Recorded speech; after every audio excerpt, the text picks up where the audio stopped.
Bom dia, tá começando mais um episódio da Lolere, seu podcast jurídico direto, prático e sem juridiquês. Eu sou o Victor. E eu sou a Cibele. Hoje no bancário, o Pix ganha MED 2.0 obrigatório para rastrear e tentar devolver valores em caso de fraude. E na responsabilidade civil, a Justiça de São Paulo condenou Pablo Marçal a indenizar Guilherme Boulos em R$100 mil por divulgação de conteúdo considerado falso. No Constitucional, Edson Fachin abriu o ano judiciário de 2026 no STF e colocou um código de ética da corte como prioridade. E no empresarial, o grupo Fictor pediu recuperação judicial em SP com passivo bilionário e pedido de suspensão de execuções. E no penal, o STJ negou liminar em habeas corpus que buscava reduzir pena de 24 anos em caso de morte de criança. Mas antes de passar para o episódio, eu vou ler aqui o comentário da Duda que falou assim: conteúdo excelente, cada episódio amplia minha visão sobre prática jurídica e os desafios reais da advocacia. Parabéns pelo trabalho. Muito obrigada pelo comentário, Duda. Inclusive, como a Duda bem disse, se você quer ampliar ainda mais a sua visão sobre a prática jurídica e os desafios reais da advocacia, hoje sai o terceiro episódio do podcast Após a Graduação, um podcast em parceria da Lolere com o IDP. E vale lembrar também que em ambos os podcasts você pode concorrer ao nosso kit de caneca e café especial. Basicamente, toda semana a gente seleciona a pessoa que mais comentou para ganhar o kit. Então não deixe de deixar o seu comentário aqui no podcast e lá também no Após a Graduação. Mas então pega o seu café, coloca o fone e vamos entender como essas decisões estão moldando o direito no Brasil e no mundo.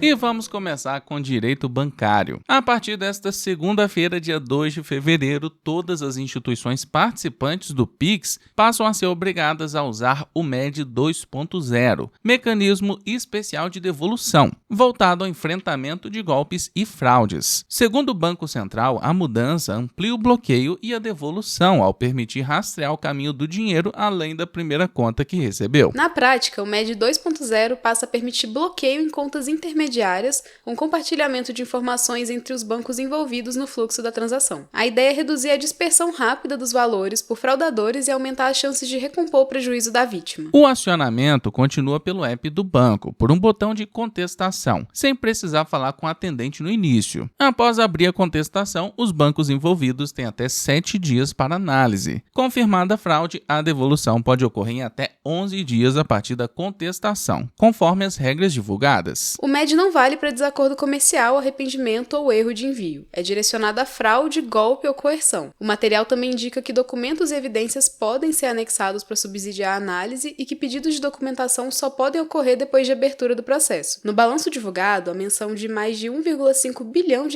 em restituições ligadas ao Pix ao longo de 4 anos.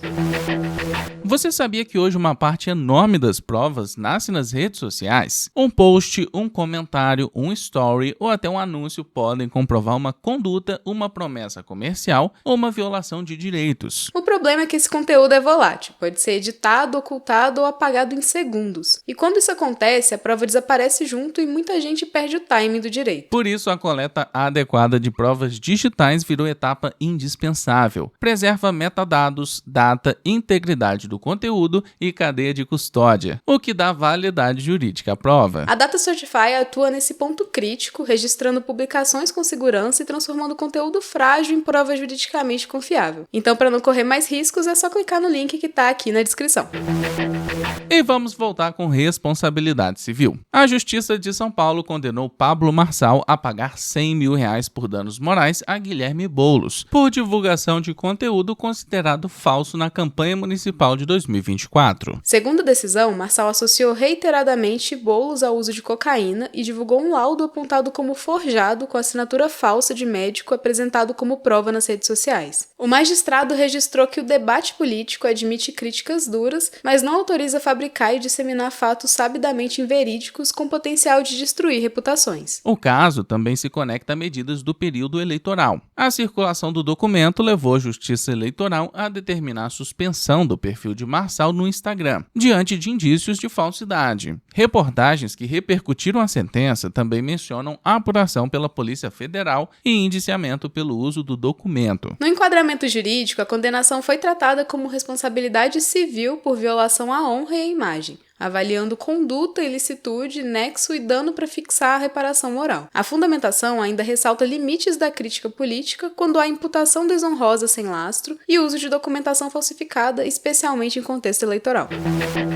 E no direito constitucional, na sessão solene que abriu o ano judiciário de 2026 no STF nesta segunda-feira, dia 2, o presidente da Corte, ministro Edson Fachin, anunciou que a elaboração de um código de ética específico para os ministros será uma das prioridades da gestão. Ele indicou a ministra Carmen Lúcia como relatora da proposta, com expectativa de debate interno ao longo do ano, buscando consenso. No discurso de abertura, Fachin vinculou a integridade e legitimidade institucional à necessidade de regras claras de conduta e de autocontenção. As manifestações registradas também mencionam um ambiente de maior escrutínio público e pressões sobre o judiciário, com defesa de limites, responsabilidade e fidelidade aos parâmetros constitucionais. Do ponto de vista normativo, a iniciativa dialoga com regras já existentes para a magistratura, como o Código de Ética da Magistratura Nacional, instituído pelo âmbito do CNJ.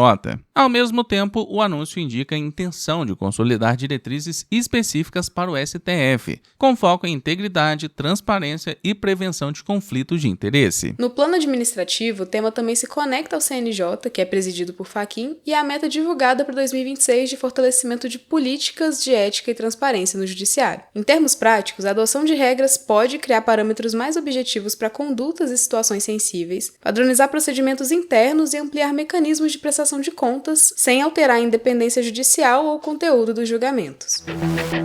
E vamos agora com direito empresarial. O grupo Fictor pediu recuperação judicial no TJSP para Fictor Holding e Fictor Invest, informando passivo de cerca de 4 bilhões de reais. Em atualização, 4,2 bilhões. Também solicitou tutela de urgência para suspender execuções e bloqueios por 180 dias. As reportagens apontam que o grupo diz buscar a continuidade das atividades e tratamento isonômico entre credores, em meio a atrasos de repasses e decisões recentes, como o bloqueio de 150 milhões de reais ligados a garantias contratuais na operação de pagamentos. Na lista de credores, a American Express Brasil aparece com 893 milhões de reais e a Cipher Investimentos com 430 milhões. Consta ainda débito de 2,6 milhões de reais com o Palmeiras, patrocinado desde março de 2025, em contrato noticiado como de 25 milhões de reais por ano, por 3 anos com renovação possível. O grupo relaciona a crise de liquidez ao caso do Banco Master, citando a Operação Compliance Zero e a liquidação extrajudicial pelo BC em novembro de 2025, após anúncio no dia anterior de tratativas de compra do controle por 3 bilhões de reais. A recuperação segue a Lei 11.101 de 2005. O artigo 47 trata da finalidade e, deferido o processamento, o devedor tem 60 dias para apresentar o plano.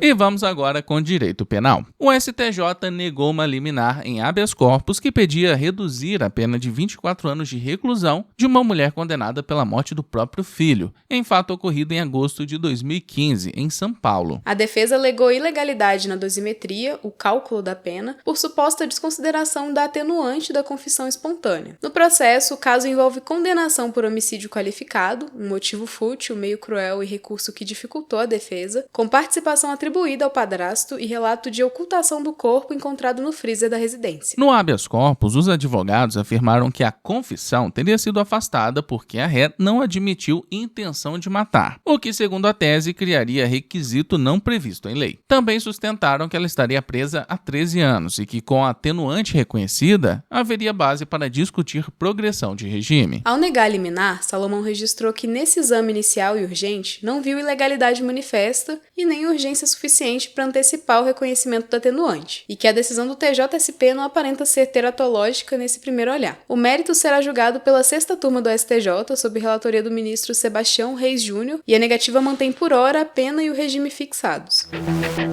E agora a gente vai fazer um giro pelas principais matérias constitucionais e administrativas. Reportagens indicam reação de ex-dirigentes do Banco Central do Brasil à possível indicação de Guilherme Melo para a diretoria de política econômica, com assento no Comitê de Política Monetária, citando potenciais impactos reputacionais. A nomeação atribuída a Fernando Haddad dependeria do ato do presidente Lula e sabatina no Senado Federal sob regime de mandatos fixos da LC 179 de 2021. A 9ª Câmara do TJSP manteve ordem para o Banco do Brasil fornecer movimentações de conta de beneficiários beneficiário falecido, para apurar depósitos indevidos de aposentadoria pós-óbito. O acórdão afirma sigilo relativo, afastável por decisão fundamentada conforme jurisprudência do Superior Tribunal de Justiça. Na abertura do ano judiciário de 2026, o presidente do Supremo Tribunal Federal, Edson Fachin, afirmou que o ordenamento jurídico é funcional para evitar ilícitos financeiros e alertou que soluções à margem podem comprometer a segurança jurídica e a separação de poderes em meio ao debate sobre o caso Master. Então é isso, a gente vai chegando ao fim de mais um episódio. Muito obrigada por ter ficado até aqui. Eu quero agradecer a todo mundo que comentou na edição passada e bateu o ponto aqui com a gente. A Karina dos Santos, Reinaldo, Lissa, Duda, Ana Paula, Shirley Gomes, Adriele, Lilian Cavalcante, Felipe Calou, Charles, Karina e Wanda. Muito obrigado a todos que comentaram. E não esquece também de seguir a gente no seu agregador de podcast favorito, ativar as notificações e também avaliar com 5 estrelas. Aproveitem também para se inscrever na nossa newsletter jurídica, o link tá aqui na descrição. E compartilha também o episódio lá nos seus stories e marca a gente no @lo.leri. Então é isso, se cuida, bom estudo e bom trabalho por aí.